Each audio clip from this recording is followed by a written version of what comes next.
ప్రకాశం జిల్లా చీమకుర్తి మండలం ఎర్రగుడిపాడు సమీపంలోని ముదుగొండ వాగులో ఓ స్టూడెంట్ గల్లంతయ్యాడు.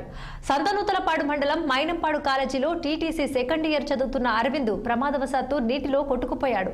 దీంతో స్టూడెంట్ ఆచూకీ కోసం ఎన్టీఆర్ఎఫ్ పోలీసులు తీవ్రంగా గాలిస్తున్నారు. గల్లంతైన అరవింద్ గిద్దలూరి వాసిగా పోలీసులు చెబుతున్నారు. ఇక విధుల్లో నిర్లక్ష్యం వహించిన వీఆర్ఓ, వీఆర్ఏలను విధుల నుంచి సస్పెండ్ చేసినట్లు జిల్లా కలెక్టర్ రాజబాబు తెలిపారు. అన్ఫార్చునేట్ ఇష్యూ మనకి ఇక్కడ చీమకుర్తిలో జరిగింది. ముదివాగు దగ్గర యాక్చువల్గా అక్కడ మా స్టాఫ్ను కూడా మేము డిప్లాయ్ చేసాము.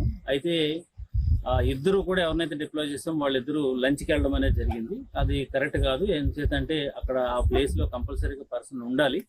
సో ఆ రెవెన్యూ ఆఫీసర్స్ లేనంత వరకు లేకపోవడం వల్ల, తర్వాత అక్కడ ఉన్న పోలీస్ సిబ్బంది కూడా అప్పుడే లంచ్కి వెళ్ళడం వల్ల ఈ యంగ్స్టర్స్ కొంతమంది ఆ చివరిలోనే, అది యాక్చువల్గా దాని ఓవర్ఫ్లో ఓన్లీ 2 feet ఉంది, కానీ సైడ్ బాగా డీప్ ఉండటం వల్ల వాళ్ళు స్కిడ్ అవ్వారు. స్కిడ్ అవడంతోనే ఒక ఇద్దరు అయితే ఇమీడియట్ గా వాళ్ళని పుల్ చేయడం జరిగింది. ఒక అతను అయితే మిస్ అయ్యాడు.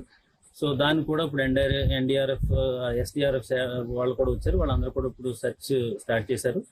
సో అయితే అక్కడ ఎవరైతే మనము ఇన్ఛార్జ్ గా పెట్టామో వాళ్ళు సరిగా ఉండుంటే అది జరగకపోయిన కనుక వాళ్ళిద్దరి మీద కూడా మనం ఇమీడియట్ గా యాక్షన్ తీసుకున్నాము. వాళ్ళని కూడా సస్పెండ్ చేయడం జరిగింది.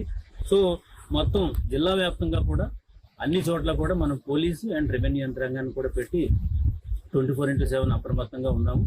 సో ఇలాంటి అవాంఛనీయ సంఘటనలు జరగకుండా చూసుకోవాలని చెప్పి అందరూ కూడా ఇన్స్ట్రక్షన్స్ ఇవ్వడం జరిగింది. సో అందులో భాగంగానే ఇప్పుడు కూడా ఇక్కడ ఈ ఏరియా చాలా ఇంపార్టెంట్ ఏరియా కాబట్టి ఏమాత్రం ఏదైనా అయితే కనుక మొత్తం టోటల్గా ఎంటైర్ ప్రకాశం జిల్లాలో చాలా ఇబ్బంది అవుతుంది కాబట్టి నేను స్వయంగా చూద్దాం అని చెప్పేసి ఇక్కడ రావడం జరిగింది. గ్రౌండ్ సిచ్యువేషన్ అంతా కూడా అసెస్ చేసుకున్నాం. అన్ని చోట్ల కూడా ఇప్పుడు అంతా కూడా కంట్రోల్లో ఉంది, ఎక్సెప్ట్ ఆ ఇన్సిడెంట్ తప్ప మిగతా చోట్ల